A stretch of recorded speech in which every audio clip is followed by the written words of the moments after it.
Friends, if you're someone who enjoys hilarious, thought-provoking, and downright ridiculous films that somehow manage to reflect real-world issues in the most unexpected ways, then you're absolutely going to love today's video. Because today, we're talking about a movie that wasn't a major hit when it was released, but over time, it's become something of a prophetic cult classic. Yes, I'm talking about Idiocracy, the 2006 satirical sci-fi comedy that's more relevant today than ever before.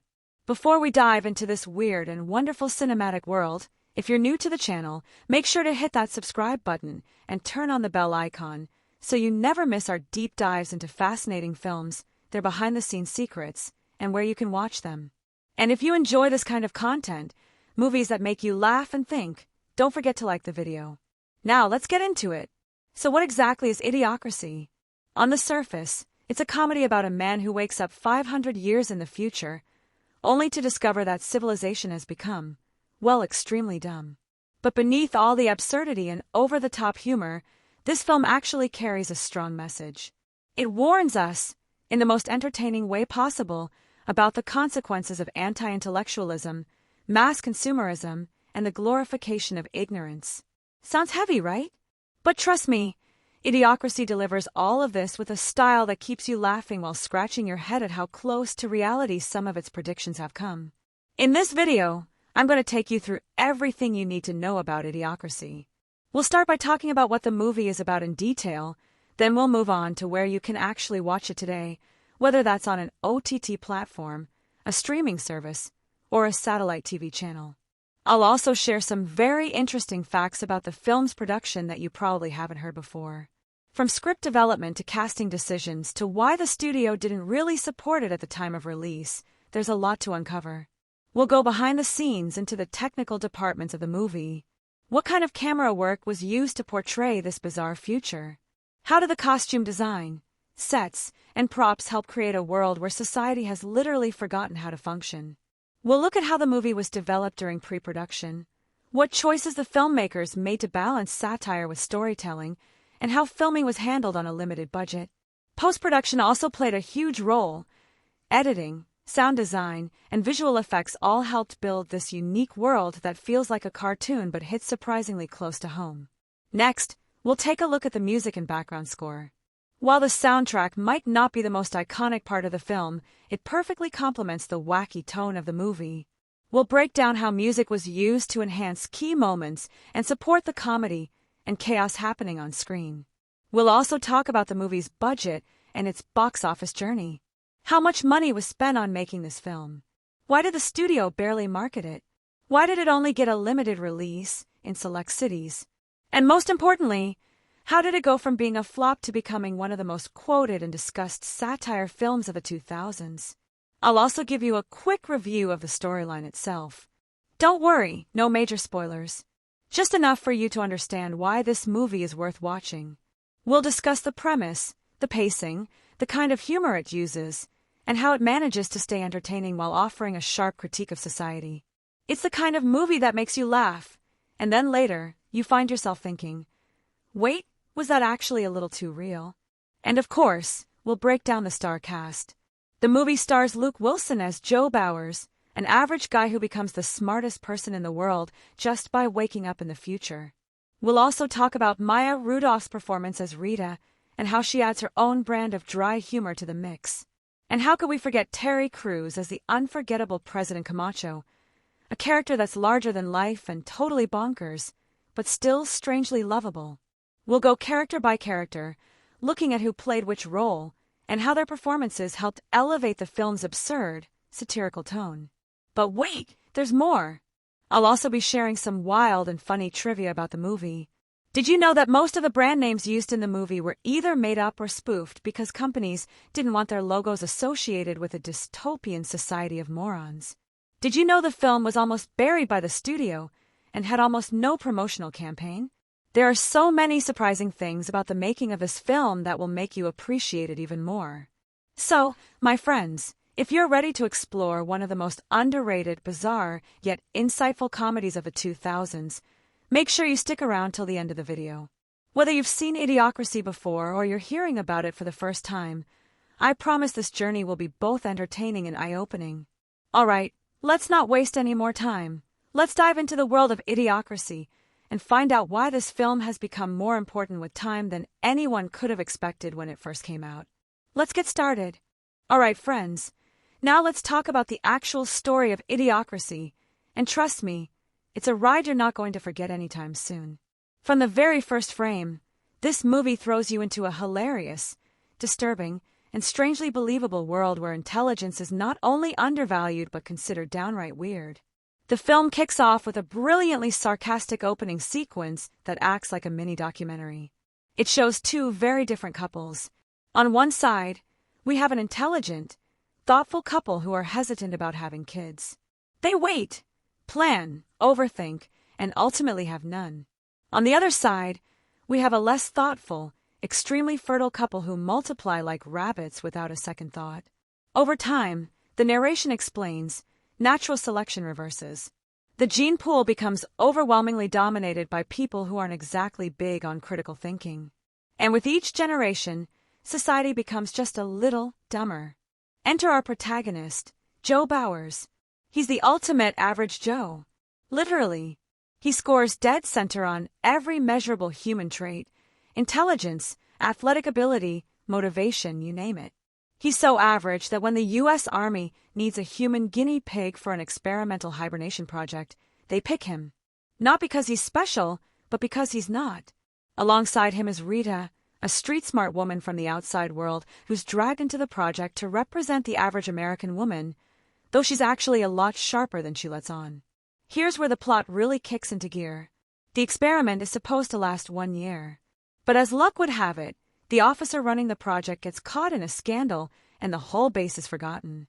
Decades pass. Centuries fly by. Civilization collapses. The world crumbles under the weight of its own stupidity. And in this chaotic heap of garbage, Joe and Rita finally wake up, 500 years later. Now imagine this. You wake up in a world where ads are plastered on every surface.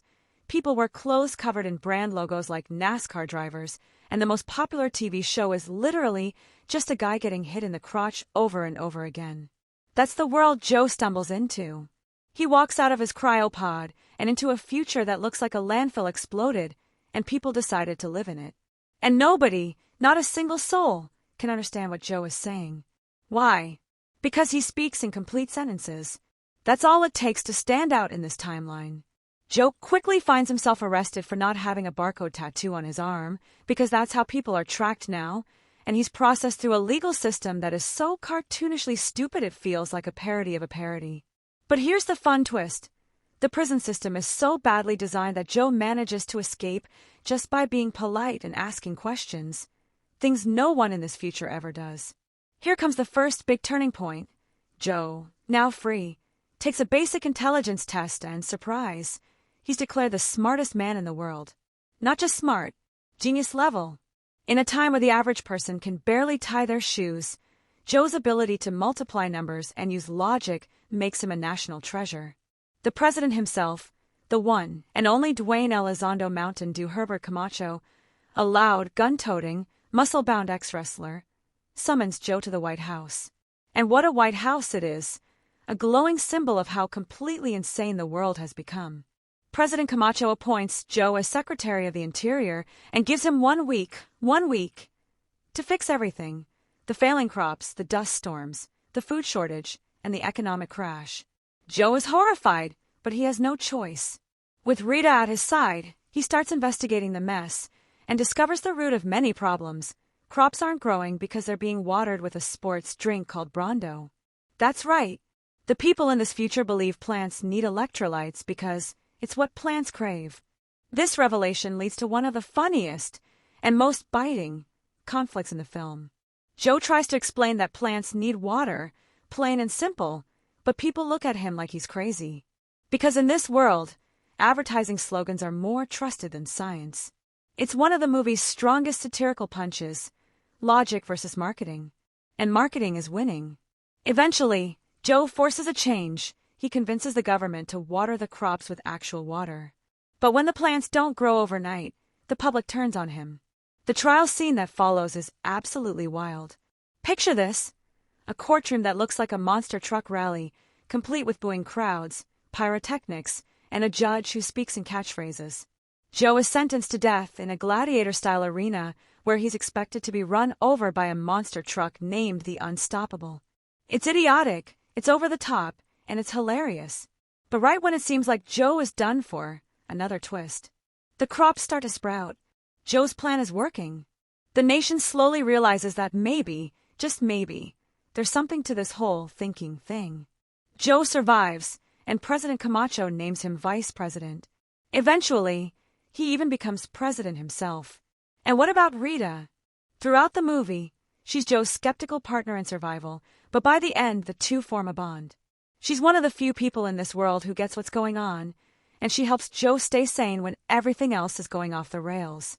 Their chemistry is subtle but genuine, and it gives the story a human heartbeat amid the madness.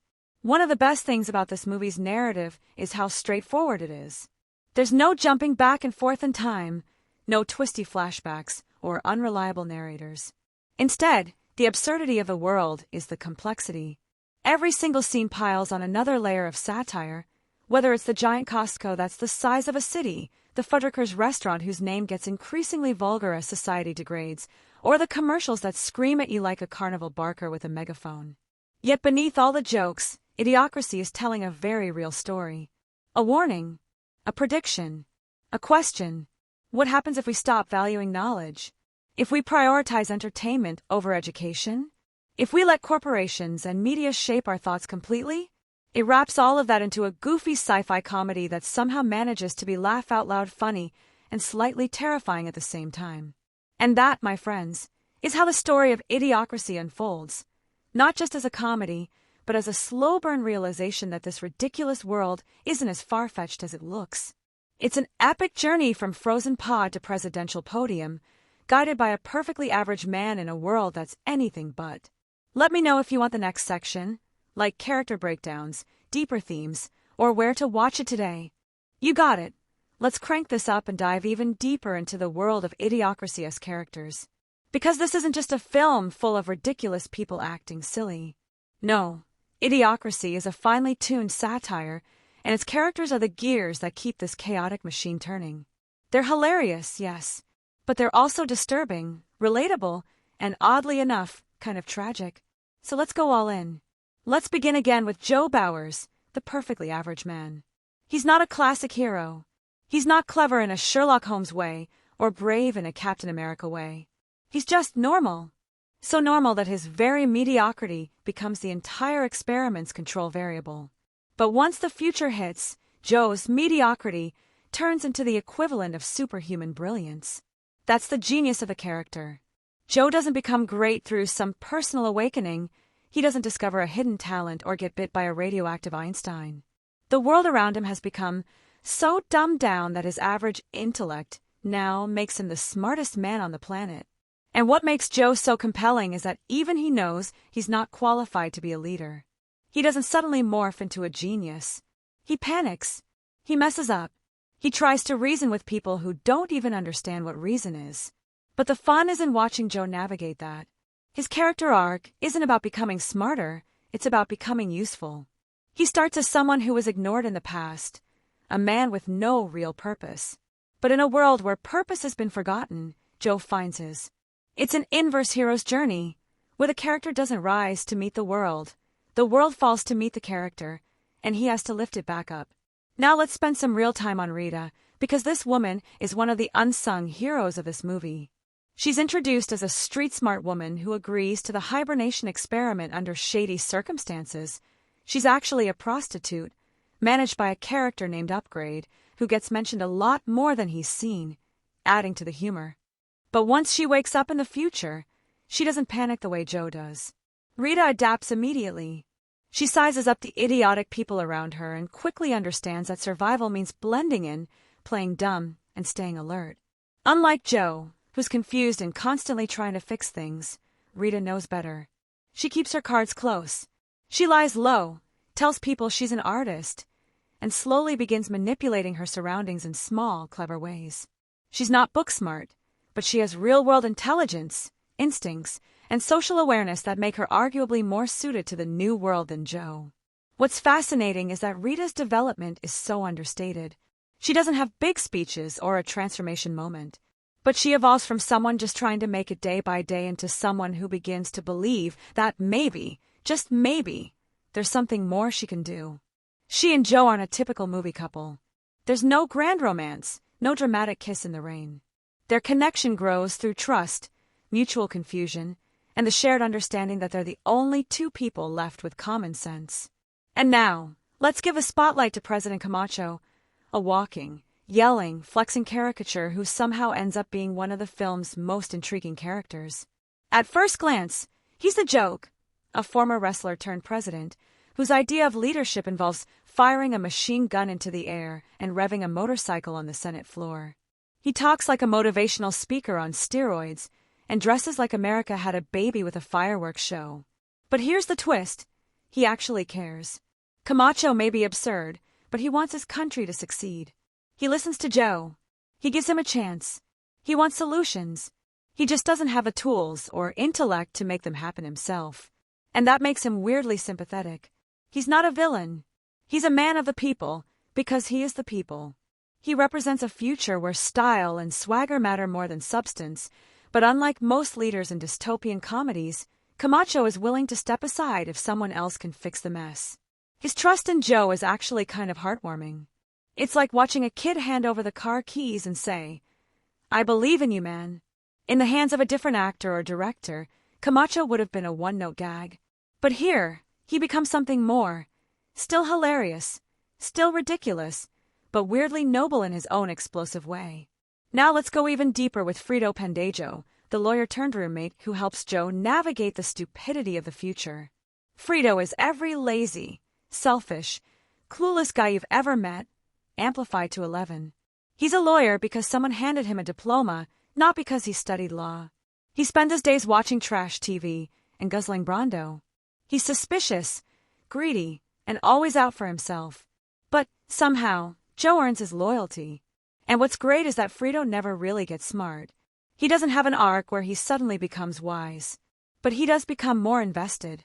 He starts helping Joe, not just because he's bribed with the promise of money from a time machine, but because he begins to see that maybe Joe can fix things. Maybe there's hope. Frito is the audience's link to the world of Idiocracy, confused, impulsive, and distracted, but not entirely hopeless. His change is tiny but meaningful. And then there's the entire cast of background characters, each of them a satire of something real. The Costco greeter, who somehow also became a lawyer. The hospital technician, who scans patients like groceries. The secretary who thinks Joe sounds like a fag just for speaking clearly. These aren't just jokes. They're warnings. Every single one of them is a distorted mirror reflecting something we've already seen in real life. The film never gives these characters deep arcs or redemption stories. They don't change, because that's the point. They represent a culture so far gone that it doesn't even know it's broken. But here's where it gets fun. The relationships between all these characters matter more than their individual growth. Joe and Rita's quiet companionship gives the film its heart. Joe and Frito's dynamic provides its comedy. Joe and Camacho's alliance brings the plot momentum. These interactions are what make the story breathe. Every time Joe connects with someone, whether it's earning trust, dodging stupidity, or just trying to make sense of this world, the audience gets another lens through which to understand the madness. So no, Idiocracy doesn't give us characters who evolve through layers of trauma and triumph. Instead, it drops two halfway normal people into a world that's completely unrecognizable and watches what they do. And somehow, through all the toilet humor and exploding screens and shouting morons, the film builds a cast of characters that feel just a little too familiar. They're funny, yes, but they're also warnings. They show us what happens when thinking stops and slogans take over. And that's what makes them unforgettable. All right, let's talk about the performances in Idiocracy, because this movie doesn't just rely on clever writing and absurd scenarios to get its point across. The cast fully commits to the insanity. No one phones it in. No one plays it safe. Every actor leans into the satire with total abandon, and that's what makes the whole world feel so weirdly believable. The performances are what transform a goofy dystopian premise into a razor-sharp comedy that sticks with you long after the laughs are over. Let's start with the man in the middle of it all, **Luke Wilson, as Joe Bauers, ***. You've seen Luke Wilson before, probably in a rom-com, or playing a charming everyman. But Idiocracy is where his average guy energy is used to perfection. Wilson doesn't try to steal scenes or outshine the chaos around him. Instead, he plays Joe with a straight face in a world that has completely lost its mind. That's the magic. His deadpan reactions, his wide-eyed confusion, his constant attempt to stay calm while surrounded by lunacy. It all makes him the perfect anchor. He never overacts, never turns Joe into a caricature. He grounds the film by simply reacting like a normal person would if they woke up in a future where the Secretary of Education is a guy who drools into a microphone. His performance is a lesson in restraint, and that restraint becomes a superpower. It's like watching a substitute teacher try to survive a class of wild hyenas with nothing but a clipboard and some duct tape. Then we have Maya Rudolph as Rita, and let's just say this: Maya crushes it. She takes a role that could have easily been sidelined or played purely for laughs and injects it with sly humor, surprising intelligence, and an endless stream of eye-roll-worthy patience. Rita is in survival mode for most of the film, but Maya gives her layers. She doesn't scream or panic, she observes. She manipulates dumb people with effortless charm and never lets anyone get the upper hand. And the best part is how she underplays everything. She's not showy. She lets the absurdity bounce off her and keeps her cool. That makes her one of the smartest characters in the film, and Maya plays it like she's got the secret playbook to surviving Idiocracy. Every sarcastic glance, every half-smile, she nails it. Her chemistry with Luke Wilson is natural and unforced, and you get the feeling that Rita is watching everything around her while already plotting her next move. She brings the kind of dry wit that keeps the film from floating away into pure absurdity. And now, let's crank up the volume and talk about Terry Crews as President Dwayne Elizondo Mountain, do Herbert Camacho. Yes, that's his full name. And yes, Terry Crews delivers every single syllable with the energy of a marching band on fire. This is one of the most outrageous, iconic performances in the entire film. Camacho is loud, bombastic, ridiculous, and yet, Terry somehow makes him likable. He struts into scenes like he's headlining WrestleMania and gives speeches like a hype man for a monster truck rally. But here's what makes the performance genius. Underneath all that shouting and flexing, there's earnestness. Camacho genuinely cares about fixing things. He's desperate. He's hopeful. He wants to save the country, but has no idea how. And Terry Crews lets that peek through the chaos just enough to give the character heart. It's a big, cartoonish role, and Terry fills every frame with charisma. It's impossible not to love him, even when he's making absolutely no sense. Now let's talk about Dax Shepard as Frito Pendejo. Imagine someone took the most annoying roommate you've ever had, fed him nothing but energy drinks and fast food, then gave him a law degree by accident. That's Frito. And Dax Shepard doesn't just play him, he embodies him. Frito is loud, lazy, selfish, and constantly confused. But Dax finds a way to make him hilarious instead of unbearable. It's the way he delivers lines with this blend of confidence and cluelessness, like he's always 2 seconds behind but still thinks he's the smartest guy in the room. His physical comedy is spot on, whether he's stuffing his face, running like he forgot how legs work, or whining about not getting his money from the time machine. There's something almost innocent about his stupidity, and that's what makes him work. Dax doesn't try to humanize Frito in a traditional way. He just plays him as a lovable idiot, and somehow it works. You root for him. You laugh at him. You kind of want to slap him, but also maybe give him a juice box. The supporting cast deserves a massive shout-out too, because everyone in this movie commits 100%. The background actors play idiots with such sincerity that you believe this is how they've always lived. From the guy at the hospital who doesn't understand symptoms, to the corporate goons who think electrolytes are medicine, to the courtroom judge who's chewing gum while misreading Joe's name, every single one of them adds texture to this dystopian world. These aren't just extras. They're characters, and they add to the film's immersive stupidity.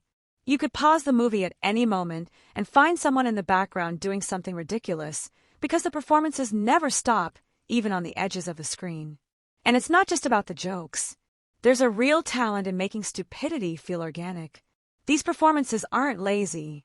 They're carefully exaggerated to fit the tone of the world. Everyone in this cast knows exactly what kind of movie they're in, and no one breaks character, not even for a second. That's what makes it all click. You believe in this idiotic future because everyone in it believes in themselves. They're proud of their dumb choices. They think they're doing great. And that total commitment is what sells the satire. So whether it's Luke Wilson keeping his cool, Maya Rudolph quietly plotting, Terry Crews turning the volume up to 11, or Dax Shepard being the dumbest lawyer on earth, Idiocracy thrives because its cast dives headfirst into the madness. They don't wink at the camera. They live in the world. And somehow that makes the stupidity feel smarter than most serious movies ever manage. Now let's shine the spotlight on the person pulling all the strings behind the scenes, Mike Judge, the director of Idiocracy. You might already know him as the guy who gave the world Beavis and Butthead an office space, but Idiocracy is where his satirical superpowers go full throttle. The way Judge directs this film is like a masterclass in building a stupid world that feels dangerously real. This isn't just some throwaway comedy with a wacky future. It's a deeply thought-out dystopia wearing a beer-stained tank top and shouting at its own television, and that tone, sharp, absurd, bleak, and hilarious, all comes down to Judge's vision. Let's start with the tone, because balancing the comedy with the horror of a dumbed-down society is no easy trick. One wrong step, and the film becomes either too goofy to care or too dark to laugh. But Mike Judge walks that tightrope like a man who knows this world a little too well. He doesn't make the future of Idiocracy feel like a cartoon. It feels like something that might actually happen. The jokes are loud, the visuals are outrageous, but underneath it all is a steady pulse of this isn't that far off. Judge directs with a kind of quiet dread hidden beneath the chaos. He's not yelling, "Look how dumb this is." He's whispering, "What if this is where we're heading?" That undercurrent is what makes the movie stick. Stylistically, Judge isn't flashy. He's not about sweeping camera movements or wild special effects. He's more about setting the scene and letting the idiocy unfold naturally. But what he does do brilliantly is world-building through visual clutter. Every frame is packed with background details, billboards advertising questionable products, buildings that are collapsing under their own weight, TV shows with titles like, "Ow, my balls." And Judge makes sure the camera lingers, just long enough for us to absorb it all. He doesn't point neon arrows at every joke. He trusts the audience to look around, soak in the environment, and piece it together. That's smart direction. He makes the dumb world feel smartly designed. The color palette is also a clever piece of the puzzle. The future isn't dark and grim, it's blindingly bright. Everything is neon, synthetic, overlit, and cheap-looking, like a mall food court exploded across the planet. Judge doesn't go for traditional sci-fi gloom. He goes for overstimulation.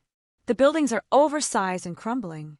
The clothes look like they were made by toddlers with access to spandex. Every scene looks like it was sponsored by fast food and bad decisions. And that visual tone tells you everything you need to know about this world before anyone even opens their mouth. That's great direction, using the look of the film to deliver the satire before the characters do. And then there's the pacing. Judge keeps things moving at a speed that mimics the attention span of the very world he's mocking.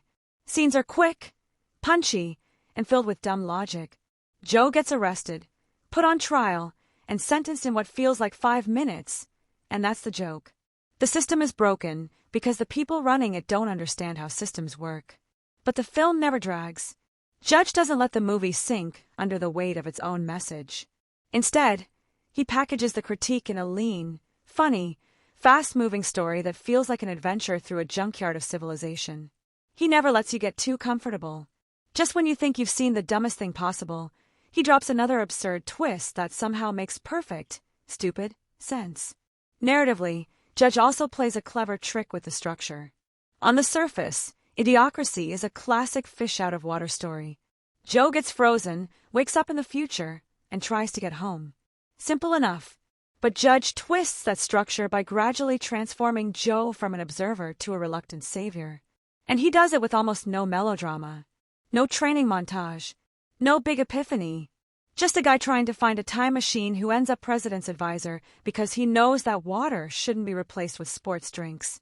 Judge directs Joe's journey with a kind of dry, observational tone that makes the whole thing feel plausible, even as it gets more absurd. That's a rare skill, making idiocy feel like destiny. And don't forget the voiceover narration, because that's another secret weapon Judge uses. The narrator, voiced with deadpan brilliance by Earl Mann, sounds like a documentary filmmaker slowly giving up hope. The narration isn't just for exposition, it's part of the comedy. It adds a layer of detached amusement, as if the future is being analyzed by someone who's trying not to scream. Judge uses that narration like a scalpel, precise, sharp, and perfectly timed. It fills in the gaps, sets the mood, and delivers punchlines that land hard without ever trying too hard. In the end, what makes Mike Judge's direction stand out is how deliberate everything feels. It's chaotic on the surface, but it's controlled underneath. Every dumb moment is carefully constructed. Every laugh is backed by an uncomfortable truth. Judge doesn't direct Idiocracy like a joke. He directs it like a warning dressed as a joke. He sees the future, and he's pointing at it with a smirk and a raised eyebrow, saying, "This is where we're going if we keep rewarding dumb decisions." And the most terrifying part? You believe him. Because the way he directs it, it feels possible. Let's dive into the visual madness of Idiocracy, because this movie doesn't just sound dumb, it looks dumb in the most gloriously deliberate way possible. The cinematography, handled by Tim Scherstedt, isn't trying to win awards for elegance or high art subtlety. Instead, it's going for something even harder, making the world look like a society that lost all sense of design, taste, and function, but still thinks it looks awesome. That's not sloppy filmmaking. That's satire by way of cinematography, and it's executed with a wild level of precision. Right out of the gate, you can tell this world doesn't understand lighting, or maybe it thinks more lighting equals better lighting. Everything is overexposed, glaring, and high contrast. You've got a future that's bathed in the kind of lighting you'd find in a gas station bathroom at 3 a.m. Unflattering, harsh, and absolutely perfect for this universe. The artificial lights are always too bright. Natural light, when it appears, seems confused about whether it should even be there. The lighting design reinforces the feeling that this world is synthetic, overproduced, and completely unaware of how terrible it looks. It's as if the sun itself gave up on subtlety. Now let's talk about camera angles, because this is where things get intentionally dumb. The cinematography loves wide shots that emphasize just how cluttered, messy, and corporate everything is. Giant logos loom in the background of nearly every scene. Buildings are falling apart, but the branding is still perfectly intact. The way shots are framed often makes the characters look small, overwhelmed, and boxed in by a chaotic environment. It's visual storytelling that screams, "Welcome to a world where Costco is its own city." When Joe walks through a hospital or a courtroom, the camera pulls back just enough to show you every absurd detail in the frame. Rows of vending machines, scrolling ads, security cameras watching nothing in particular. The angles are chosen to let your eyes wander and soak in the stupidity of it all. And then there are the close-ups. Oh, the close-ups. They're used not for drama, but for discomfort. You get way too close to greasy faces, ugly tattoos, people drooling or yelling or saying something unbelievably dumb. It's like the camera is confronting you with stupidity in 4K. And that's the point. You're not supposed to feel comfortable. You're supposed to feel like this world is closing in on you, like there's no escape from the loud, dumb chaos. Scherstedt uses the camera like a documentary filmmaker in a zoo, but the animals are marketing slogans and brainless citizens. One of the standout choices is the way the movie uses depth of field. There's this tendency to put something idiotic in sharp focus, while the background is filled with even more idiocy that you might not even catch on a first watch. For example, a character might be talking nonsense in the foreground, but if you pay attention, there's always a screen flashing ads for something ridiculous in the background, like Brondo, the electrolyte-packed beverage that somehow replaced water. The camera never yells at you to look at everything. It lets you discover the layers, and that gives the cinematography a sneaky kind of brilliance. Let's not forget how the cinematography handles movement. When the camera follows Joe through this broken-down future, it moves with a kind of exhausted steadiness. No wild swoops or flashy tracking shots. It just quietly glides through the mess like a parent watching their toddler smear peanut butter on the dog. The camera is observational, almost resigned. It knows there's no fixing this. It's just here to show you the wreckage. And that detachment makes everything feel even funnier. It doesn't need to zoom in for a punchline. It just shows you the world and says, "Look at what they've done." There's one particularly brilliant visual moment when Joe first realizes how far humanity has fallen. He walks through a landscape of collapsed buildings, graffitied signs, and malfunctioning machines, and the camera just slowly pans to reveal more and more of his cluttered mess. There's no dramatic music, no emotional swell. Just Joe's blank expression and a camera that calmly says, "Yup, this is the future." That restrained cinematography makes the moment hit even harder than if it were played big and loud. Even the courtroom scene, with its absurd logic and chaos, is shot like a serious legal drama. You've got the dramatic angles, the over-the-shoulder shots, the solemn framing, all completely at odds with what's actually happening, which makes it 10 times funnier.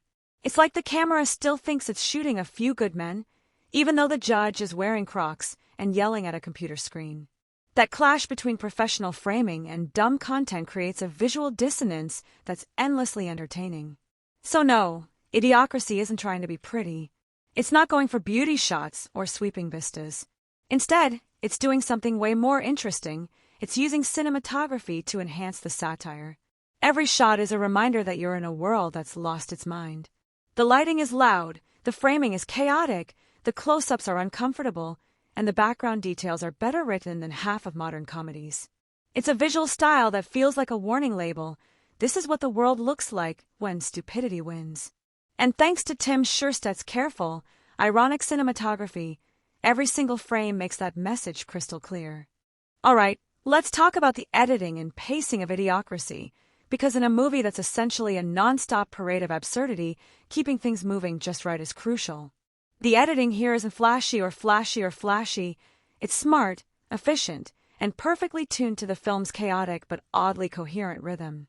The editor, William Kerr, knows that when you're dealing with a world this dumb, you can't afford to linger too long on any one moment, or else the joke starts to feel like a pity party.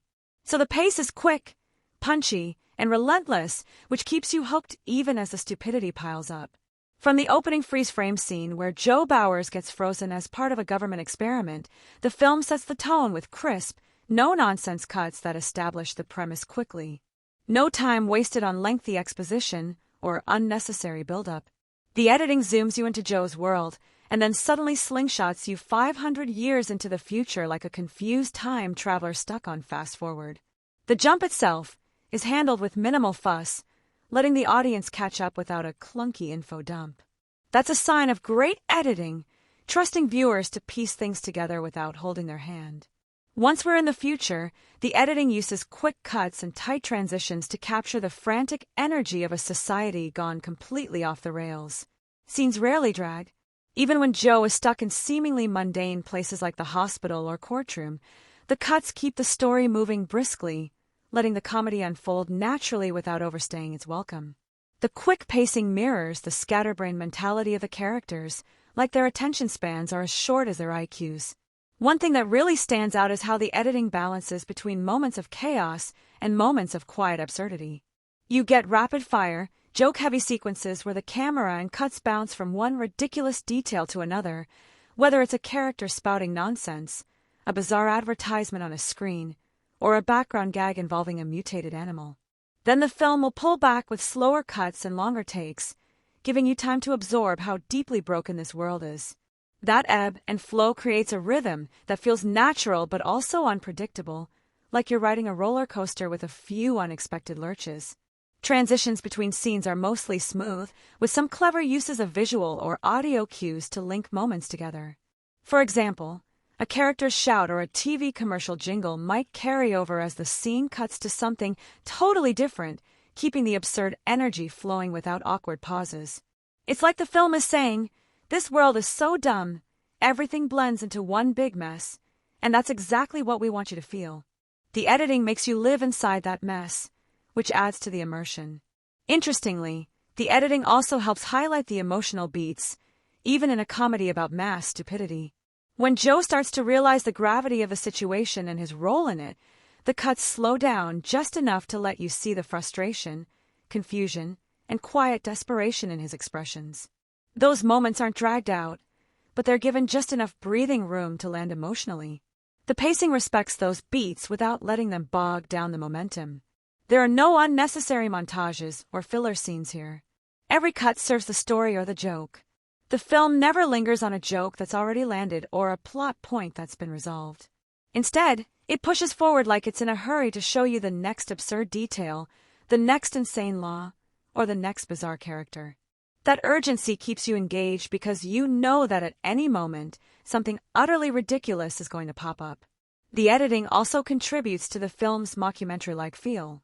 Quick cuts to interviews, news clips, or background chatter are interspersed seamlessly, making the world feel lived in and chaotic but also coherent.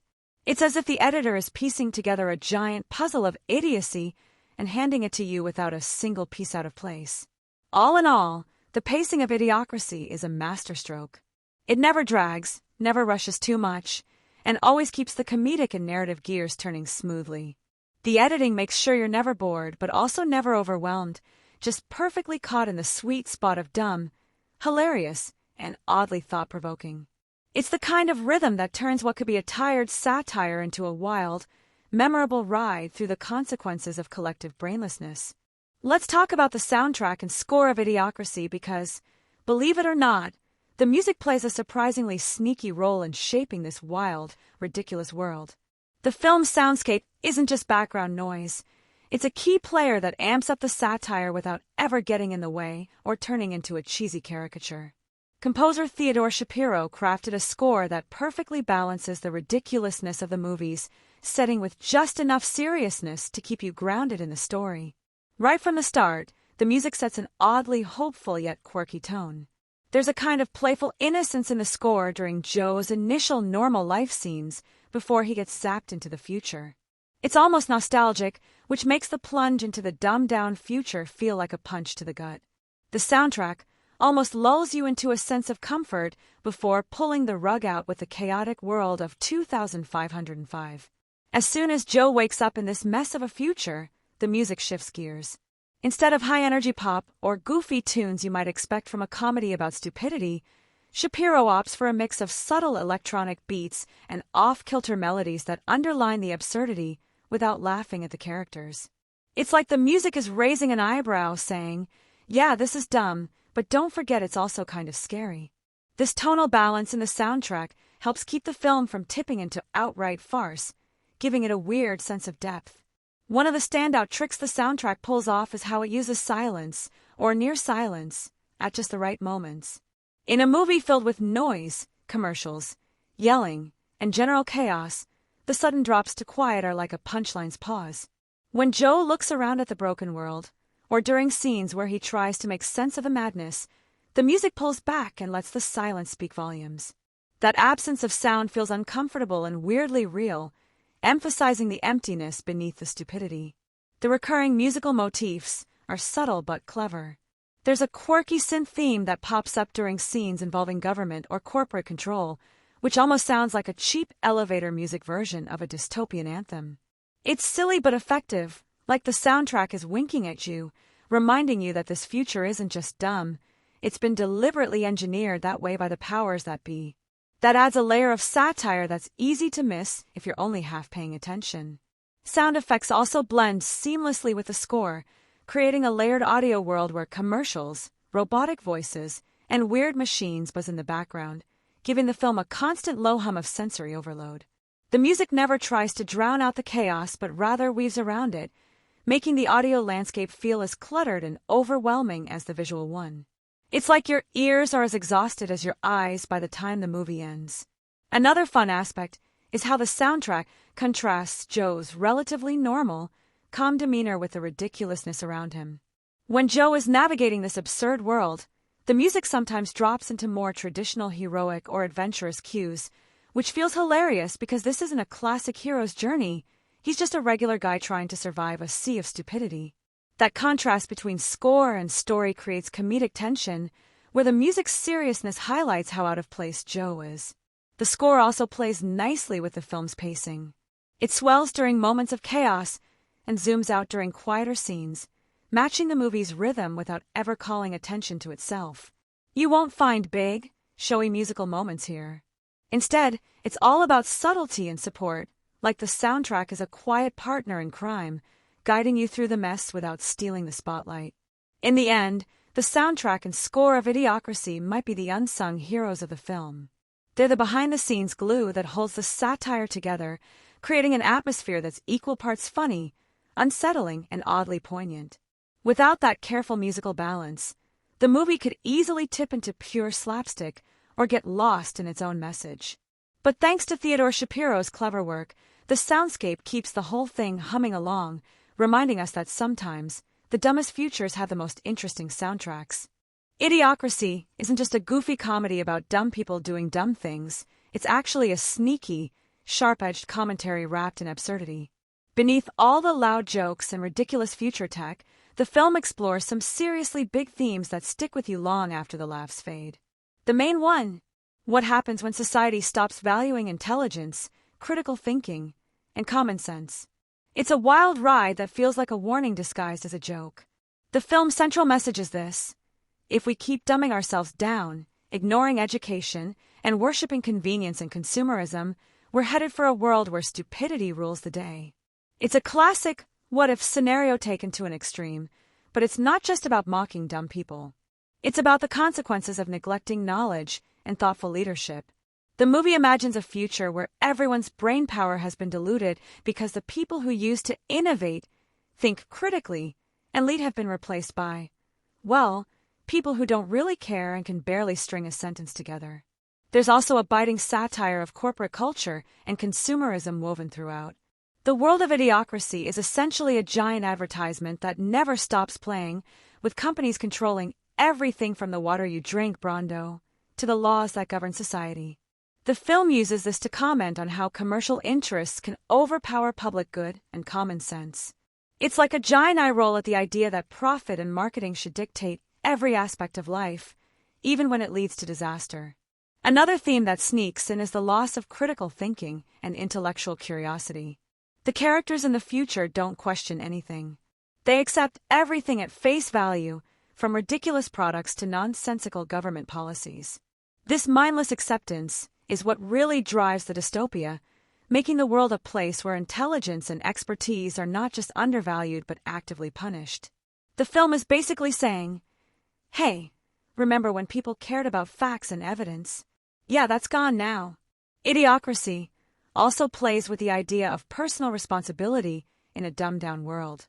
Joe Bauers, the average guy who accidentally becomes the smartest man alive, represents the notion that sometimes it takes just one clear thinker to shine a light on the chaos.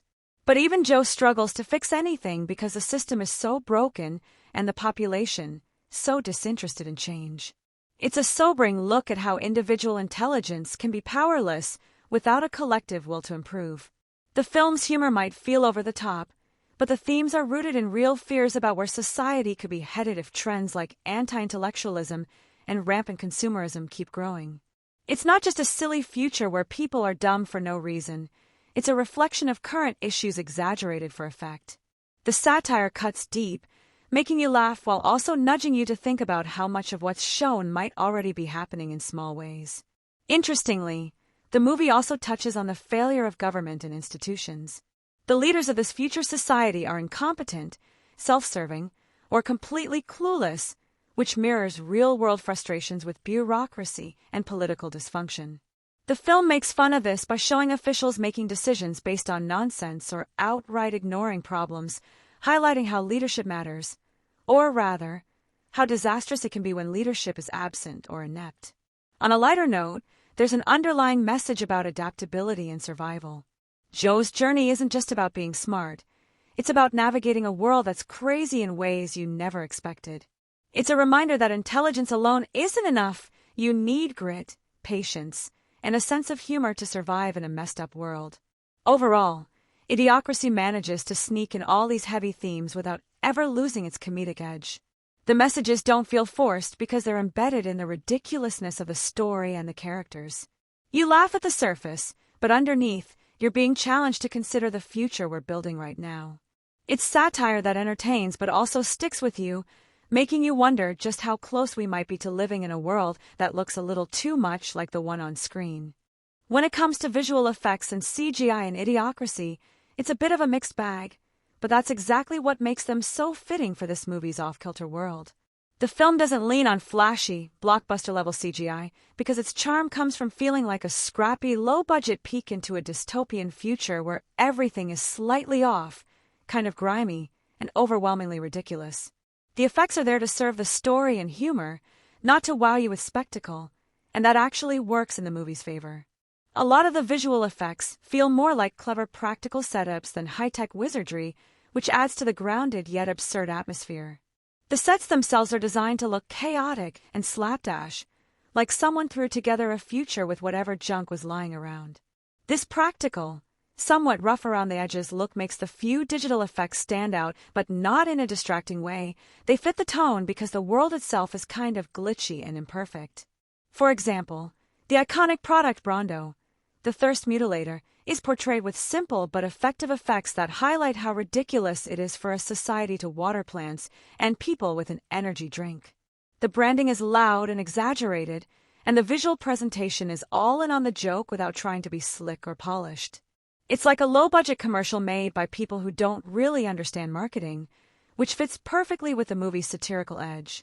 There are moments where CGI is used to create futuristic technology or strange advertisements, and these digital elements blend surprisingly well with the practical sets. They don't scream, special effect. Instead, they feel like part of the constant sensory overload in the world of Idiocracy, full of garish screens, bizarre graphics, and confusing interfaces. The effects help immerse you in a place that's simultaneously familiar and wildly alien.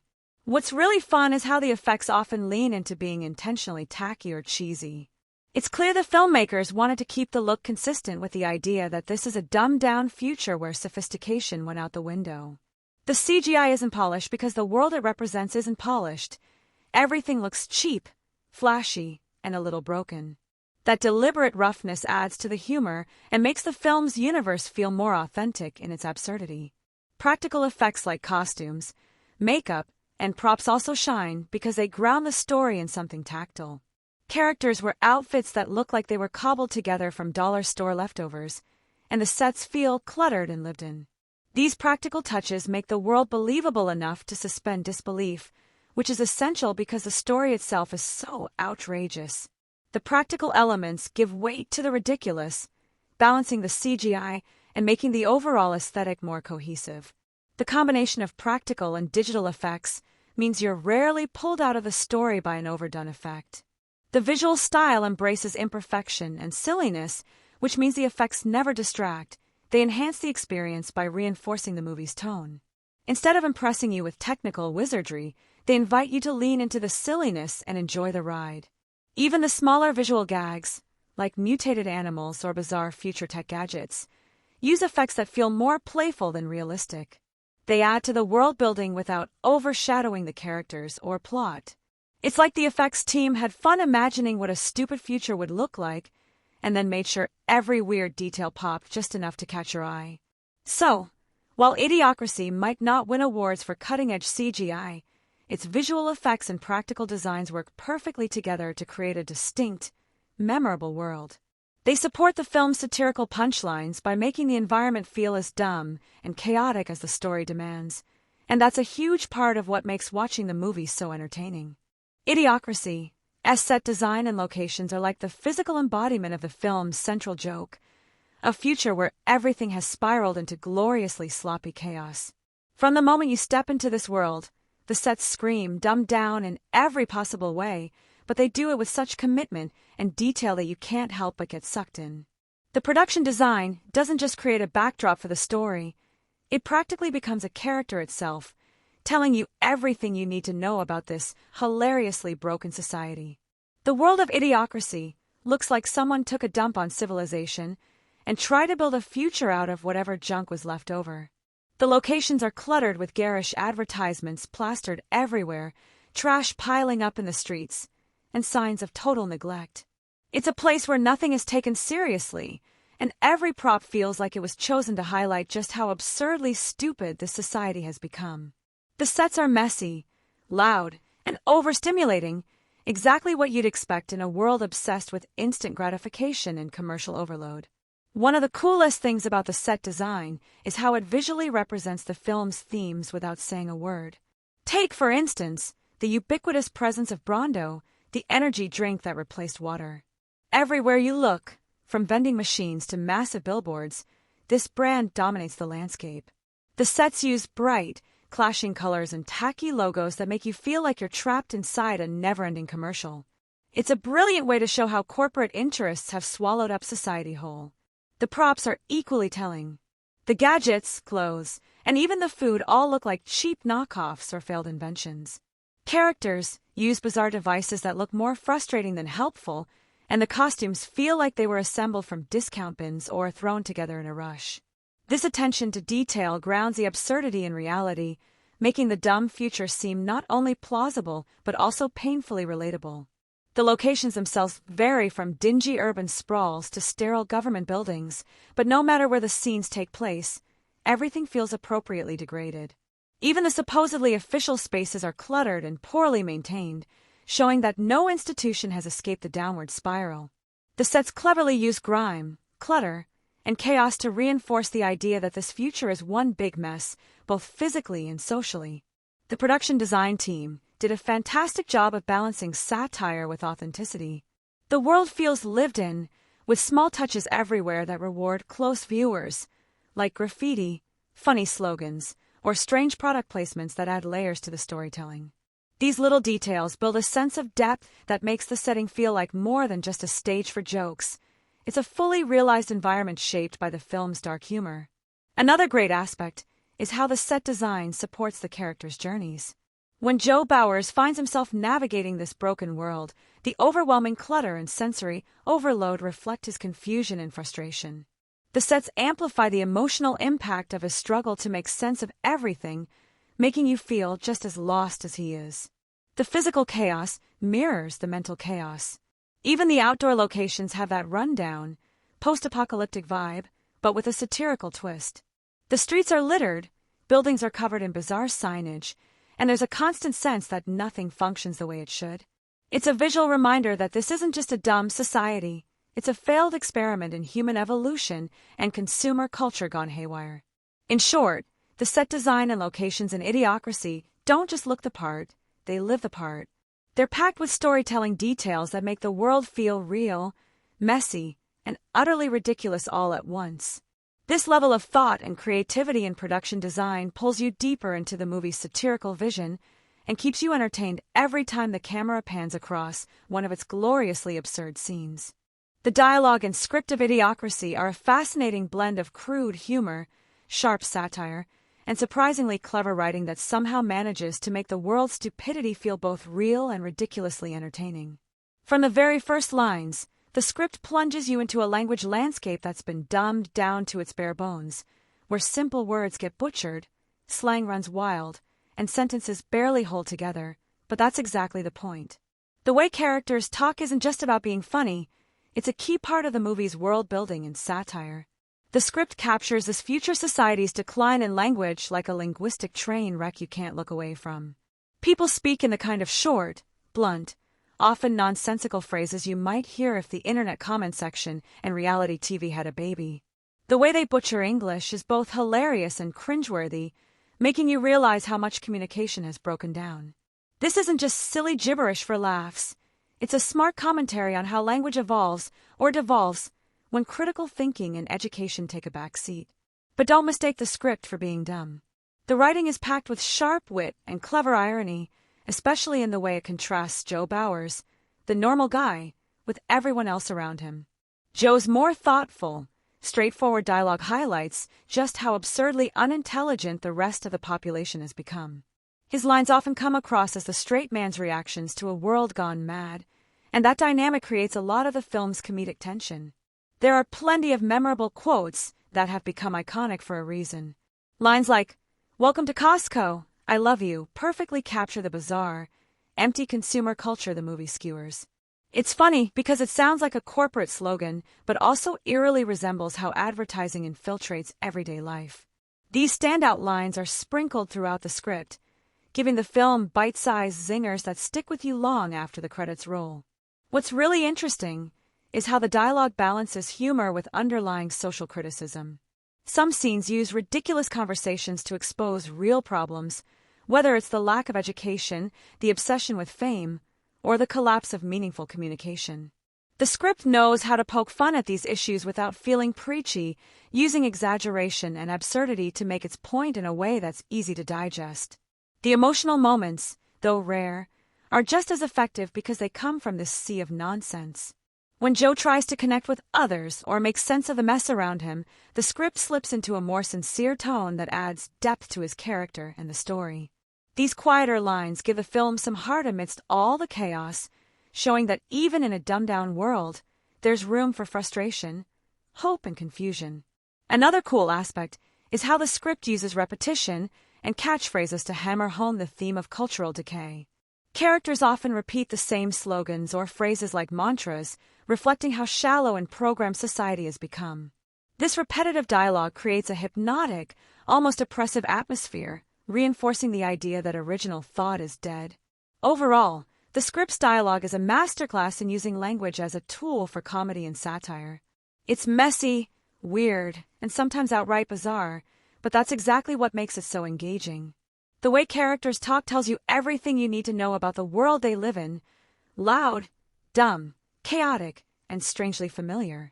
The writing keeps you laughing, thinking, and occasionally cringing, all at the same time, making it one of the film's most unforgettable elements. Idiocracy is a wild mashup that plays with genre conventions in a way that's both familiar and totally offbeat.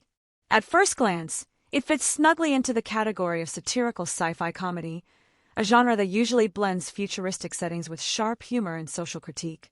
But what makes Idiocracy stand out is how it pushes and pulls against those expectations, twisting cliches into fresh, laugh-out-loud moments while delivering a uniquely grim vision wrapped in ridiculousness.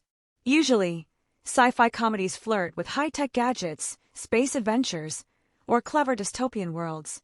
Idiocracy instead opts for a lo-fi, almost post-apocalyptic future where the sci-fi elements are more about societal collapse than shiny robots or fancy technology.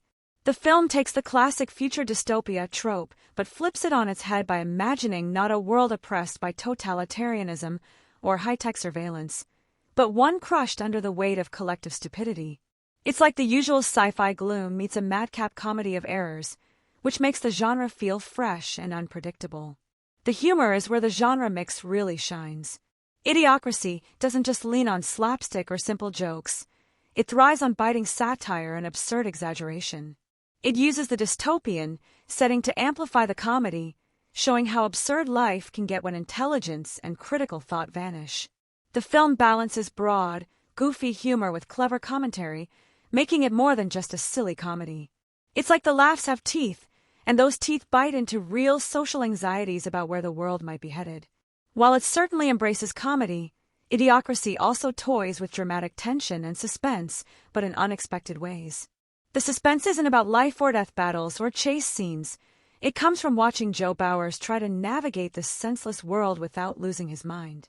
There's a subtle tension in seeing how far things can spiral down, which adds an odd layer of emotional investment beneath all the silliness. The film's pacing and tone shift between these moments seamlessly, keeping you entertained without ever feeling jarring. The movie does dip into some genre cliches: the fish out of water trope with Joe waking up in the future, the bumbling bureaucracy, the inept government officials, but it handles them with such exaggerated flair and fresh twists that they never feel tired. Instead of relying on cliches, Idiocracy exaggerates them to the point of absurdity, making familiar setups feel like something entirely new and hilarious. It's a clever remix rather than a tired retread. One of the most interesting genre moves is how Idiocracy uses dystopian sci-fi not for bleakness but for comedic exploration. Unlike the typical grim future where hope is scarce, this movie's dystopia is so absurdly dumb it almost feels cartoonish, but that cartoonishness is what drives home the satire. It's a world so ridiculous it could only exist in comedy, but it's built on real fears, making the genre blend smart and surprising. The film also plays with action elements, but keeps them intentionally low-key and often underwhelming. Instead of epic battles or intense sequences, action scenes tend to be clumsy or pointless, which fits the dumbed-down theme perfectly. It's as if the genre conventions are present but stripped of their usual grandeur, replaced by bumbling chaos and awkward moments. This approach keeps the tone consistent and adds to the humor. In short, Idiocracy respects its genre roots but isn't afraid to bend or break the rules to serve its unique vision. It balances satire, sci-fi, comedy, and even a touch of drama in a way that feels natural to its story and tone. The film's genre execution is like a funhouse mirror, reflecting familiar shapes but distorting them into something fresh, weird, and unforgettable. It's a ride through sci-fi comedy that's as unpredictable as it is hilarious, and that's what makes it stick in your mind long after the credits roll. Idiocracy is basically a wild, exaggerated funhouse mirror reflecting some of the most biting social and cultural critiques you can imagine, wrapped in a layer of outrageous comedy. It's not shy about making statements on the state of modern society, but what's impressive is how naturally those themes are woven into the story without feeling like a lecture. Instead of hammering you with a heavy-handed message, the film sneaks its commentary in through humor, absurdity, and cleverly exaggerated details that feel both ridiculous and painfully familiar. One of the biggest social targets here is the dumbing down of culture, how entertainment, consumerism, and anti-intellectualism seem to be taking over.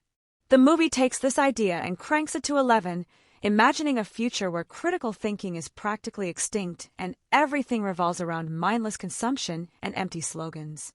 It's a sharp jab at how modern media and advertising can sometimes feel like they're training people to care less and less about substance or facts.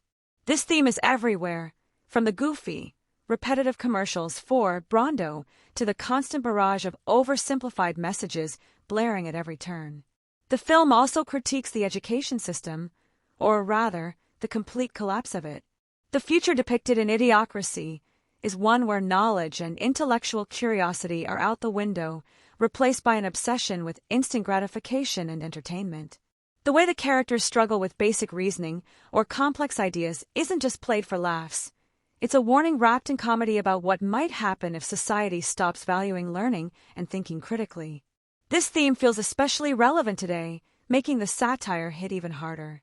Politics and government get roasted, too, but in a way that feels so exaggerated it becomes funny rather than preachy.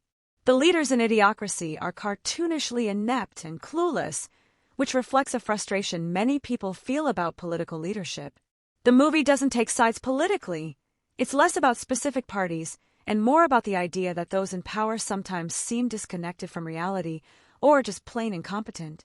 By turning government into a circus of ridiculousness, the film points out how a lack of accountability and intelligence at the top can trickle down and impact everyone. Consumer culture gets its own special spotlight. The obsession with brands, sponsorships, and marketing is shown as absurd and all-consuming, with people worshipping products like religious icons. This critique goes beyond just mocking commercials. It touches on how society often values materialism over meaningful human connection or environmental responsibility. The omnipresence of Brondo as the solution to everything, including watering plants, is a perfect metaphor for misplaced priorities and blind faith in corporate products.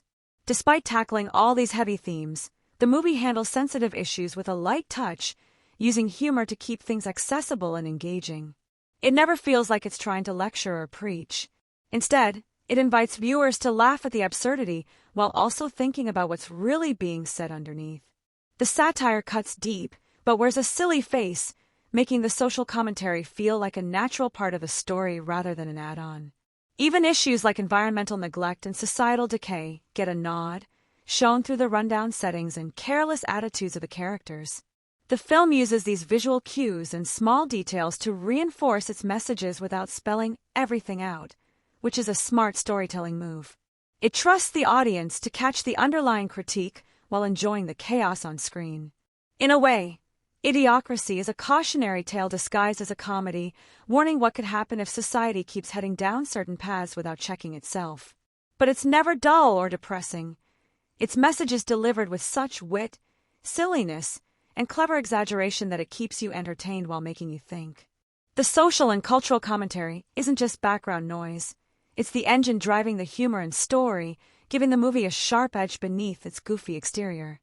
Idiocracy has this wild ability to hit the audience in ways you wouldn't expect from a goofy, over-the-top comedy. Sure, it's packed with laugh-out-loud moments, but beneath the surface, it connects emotionally in some surprisingly meaningful ways.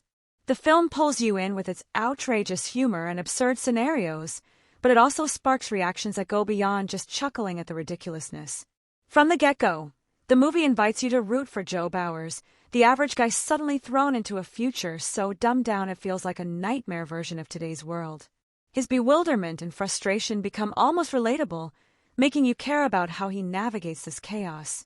There's a subtle emotional undercurrent in watching Joe try to hold onto his sanity and common sense, which creates a quiet connection between the character and the audience. You find yourself hoping he'll succeed, even as the world around him spirals into nonsense. Laughter is the obvious reaction. Idiocracy delivers on humor with relentless energy. The jokes come fast and hit hard, whether it's the absurd products, the ridiculous government officials, or the characters' hilariously dumb conversations. Some lines are so bizarre and memorable they stick in your head, tempting you to quote them or share them with friends. The comedy feels fresh because it's rooted in satirical truth, so even when it's silly, it resonates on a deeper level. But the film also sneaks in moments that can make you stop and think, triggering a kind of uncomfortable recognition. There are scenes where the humor suddenly feels sharper, the satire more pointed, and you realize the film is holding up a mirror to some real issues in society. That mix of laughter and reflection creates an engaging emotional roller coaster that keeps you hooked. You're laughing 1 minute and maybe a bit unsettled the next, which is a pretty powerful combo. Idiocracy doesn't go for tears or heavy drama, but it does provoke surprise and sometimes shock, mostly because the world it imagines is so absurdly exaggerated yet strangely plausible. The shock comes from recognizing elements of today's culture amplified to extremes, which makes you wonder just how close or far we might be from such a future. That wait, is this really where we're headed? Feeling sticks with you long after the movie ends. The film also encourages discussion and debate. It's one of those movies you can watch with friends and end up talking about everything from education to consumerism to political incompetence.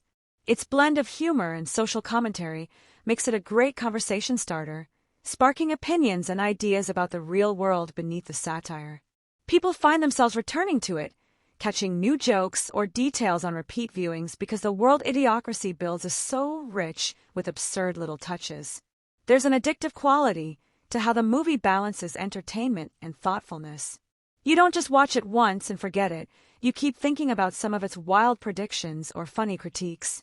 The mix of comedy with a sharp edge invites you to revisit it not only for laughs but for fresh insights about society's quirks and flaws. Ultimately, Idiocracy engages its audience on multiple levels. It makes you laugh, makes you think, and maybe even makes you worry a little about the direction things are headed, all while delivering one of the most entertaining and outlandish rides through a dystopian future you'll ever experience. It's this combination that keeps viewers coming back, sharing lines, and diving deep into conversations about the film long after the credits roll. When you stack Idiocracy up against other films in the sci-fi comedy and satire genre, it immediately carves out a quirky, unmistakable niche all its own. It's not your typical futuristic satire that leans heavily on sleek tech or grand dystopian landscapes. Instead, it throws you into a hilariously dumbed-down future where the absurdity of everyday life becomes the star of the show. Compared to classics like Brazil or Gattaca, which explore dystopias with a more polished or somber tone, Idiocracy prefers to blast its message through goofy exaggeration and slapstick humor, making it feel refreshingly irreverent. Looking at other social satires like Office Space or The Truman Show, Idiocracy shares that sharp critique of modern life but amps the volume way up. It doesn't just nudge at corporate culture or media influence, it smashes those ideas into a future where consumerism and stupidity reign supreme. Unlike many satirical films that try to balance their humor with subtlety, Idiocracy dives headfirst into the ridiculous, making it stand out as one of the more bold and unapologetically silly commentaries on society. If you bring in the director Mike Judge's other works like Beavis and Butthead or Office Space, you can see his signature style of humor and social critique shining through here, but Idiocracy pushes those themes into new territory. The film takes the kind of satirical commentary Judge is known for and sets it against a broader, almost apocalyptic backdrop, mixing his sharp wit with a sci-fi twist. Where Office Space focused on the drudgery of office life, Idiocracy tackles the whole culture, imagining what happens when anti-intellectualism takes over society itself. It's like Judge's humor got a megaphone and a time machine. Comparing Idiocracy to other sci-fi comedies like Back to the Future Part 2 or Futurama, the latter being an animated series but worth mentioning for genre comparison, it's less about flashy effects or clever gadgets and more about using the future setting as a playground for social satire. Where Back to the Future Part 2 explores possible futures with a mix of fun and caution, Idiocracy goes full throttle on the cautionary side, but with a comic twist that's grittier and less family-friendly. Unlike Futurama's often lighthearted and whimsical approach to sci-fi, Idiocracy feels rawer and more biting, like a comedic punch straight to the cultural gut. One interesting comparison is how Idiocracy differs from other dystopian comedies like RoboCop or They Live, which also critique societal issues, but with a heavier dose of action or horror elements. Idiocracy keeps its feet firmly planted in comedy, using absurdity and caricature rather than violence or suspense to make its point. It's a different flavor of dystopia, less about physical danger, more about intellectual collapse, and that sets it apart in a crowded genre. The film also diverges from traditional sci-fi's fascination with technology and space exploration. Instead, it zooms in on the consequences of cultural decline and anti-intellectualism, which gives it a unique angle. Most sci-fi movies ask, what if we went too far with tech? But Idiocracy asks, what if we didn't care about brains at all? That twist gives it a fresh voice amid more tech-obsessed fare. Overall, Idiocracy doesn't just follow a familiar formula, it reshapes it into something unexpectedly hilarious and sharply insightful. It's like a mashup of social satire, sci-fi, and goofy comedy that other films dip their toes into but rarely commit to with such reckless abandon. Watching it alongside other genre hits gives you a clear sense of how it stands apart, bold, brash, and unforgettable in a way that keeps it relevant and endlessly rewatchable. Idiocracy is loaded with symbolism and metaphors that sneak up on you beneath its outrageous comedy, adding layers of meaning that make the movie much richer than it might seem at first glance. It's like a treasure hunt where each bizarre detail or recurring motif is a clue to the film's deeper social critique, cleverly disguised in goofy antics and absurd visuals. Take the omnipresence of Brondo, the energy drink that's inexplicably used for everything, even watering plants. This isn't just a funny running gag. It's a sharp metaphor for mindless consumerism and corporate dominance. The way the population blindly worships Brondo, believing it solves all problems, mirrors how society often embraces flashy products or quick fixes without questioning the consequences. It's a visual and narrative symbol for how commercial interests can take over common sense and how marketing can manipulate even the most basic aspects of life. The future society itself is a living metaphor for intellectual decay. The dilapidated, chaotic environments reflect the mental state of the population. Everything looks worn down, neglected, and cluttered, symbolizing how critical thinking and care have been replaced by laziness and ignorance. The visual chaos around the characters isn't just set dressing, it reinforces the theme of societal collapse due to anti-intellectualism and apathy. Joe Bauers, the average Joe, symbolizes common sense and the voice of reason. He's literally frozen in time and then thrust into a world that has forgotten what logic and intelligence mean. His journey represents the struggle to preserve sanity and knowledge in a sea of stupidity. Every moment he spends trying to teach or fix things highlights how out of place rational thought has become, making his character a walking metaphor for hope in a hopeless world. The characters' names themselves carry symbolic weight. For instance, President Camacho's bombastic, over-the-top personality represents the worst excesses of celebrity culture and populist politics. He's a caricature of a leader more interested in spectacle and ego than substance, symbolizing how political discourse can be reduced to entertainment rather than governance. His persona is a metaphor for the spectacle-driven politics we often see in media today. Language and communication in the film are also filled with symbolism. The simplified, broken-down way people speak, full of slang, catchphrases, and misused words, mirrors the intellectual decline and reflects how language can deteriorate when it's no longer valued as a tool for complex thought or meaningful exchange. This recurring motif highlights the connection between language, intelligence, and culture. Even small details like the absurd advertisements plastered everywhere, the ridiculous TV shows, and the obsession with violent, mind-numbing entertainment serve as symbolic reminders of how society prioritizes distraction over substance. These visual cues underline the film's themes without needing exposition, letting the audience soak in the satire naturally as they watch. The recurring motif of decay and neglect extends beyond the physical world to the social and moral fabric of the film's society. Broken technology, garbage piling up, and a general sense of disorder symbolize the consequences of neglecting education, responsibility, and community. These visual metaphors deepen the storytelling by showing, not just telling, what's gone wrong.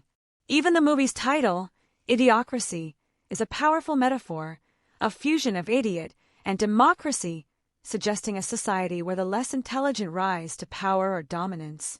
It encapsulates the film's core message about the dangers of anti-intellectualism and the erosion of informed decision-making in governance and culture. So, while Idiocracy might seem like a silly, over-the-top comedy on the surface, its symbolism and metaphors are the hidden gears that make the satire click. They enrich the narrative, making the absurdity meaningful and turning the film into a sharp commentary on society's potential future if it keeps heading down certain paths.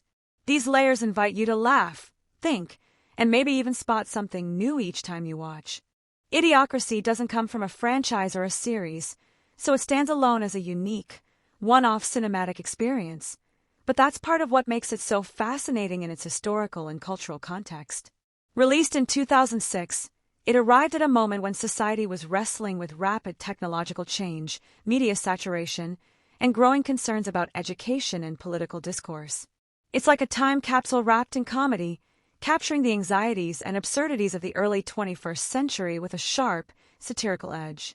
Back in the mid-2000s, the internet was exploding, reality TV was dominating screens, and consumer culture was hitting new heights of over-the-top marketing and product obsession.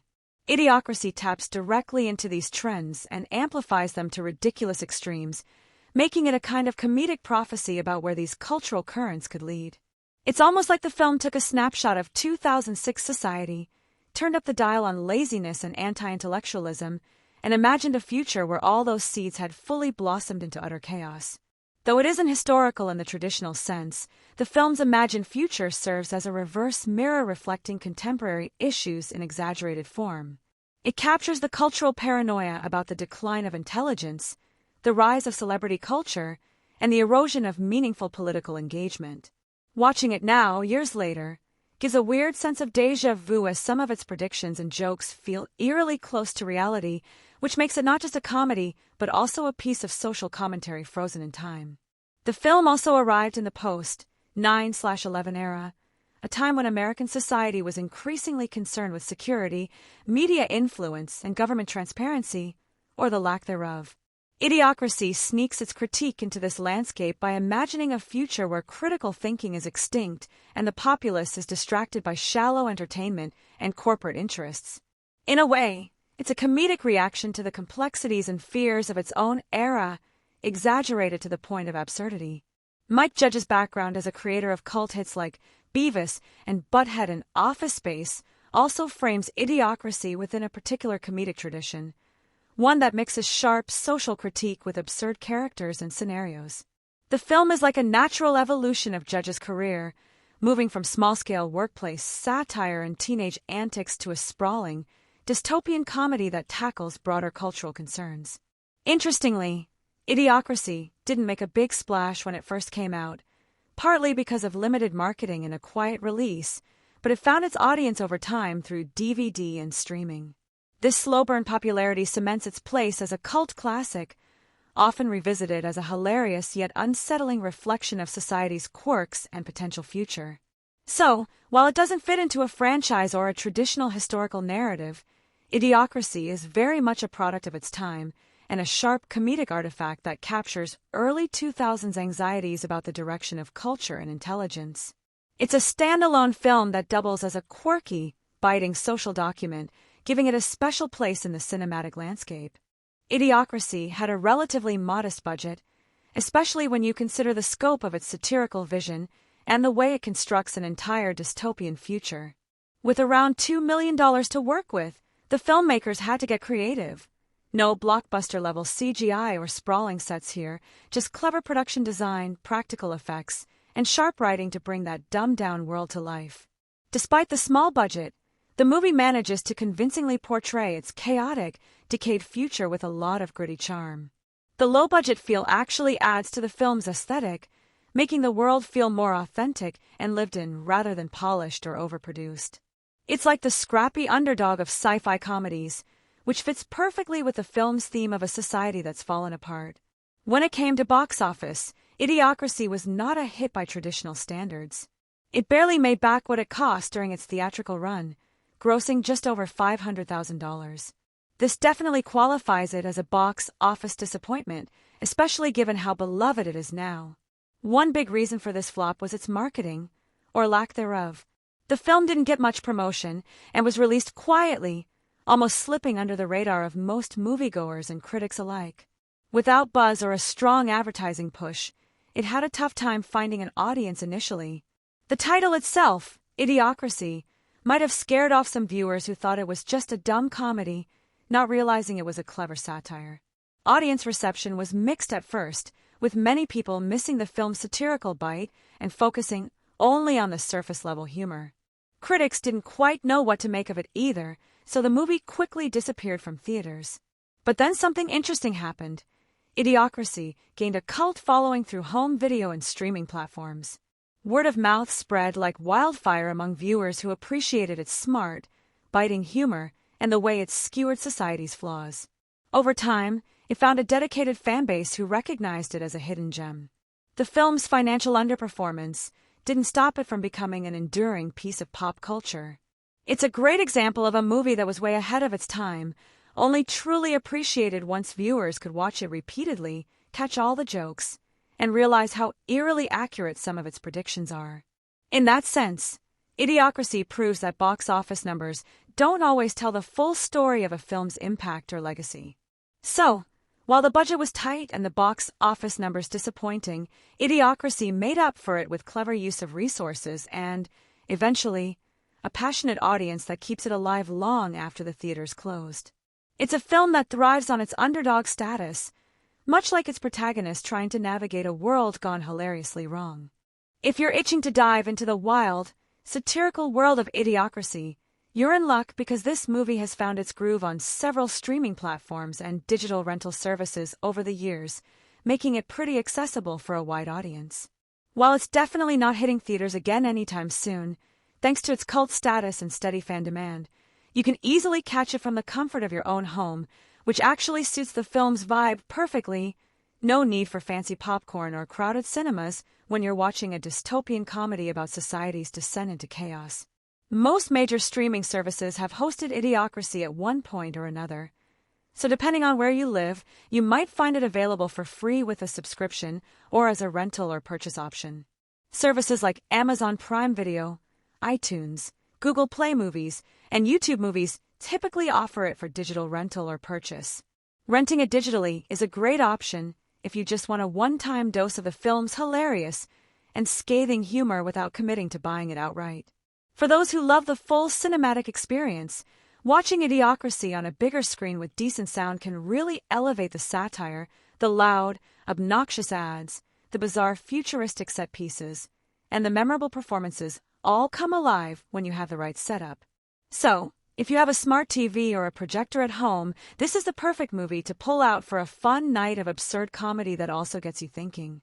If you're more of a collector, the DVD and Blu-ray versions come packed with extras like commentaries, behind-the-scenes footage, and interviews with Mike Judge, which add a fascinating layer of insight into how the film was made and why it's become such a cult classic.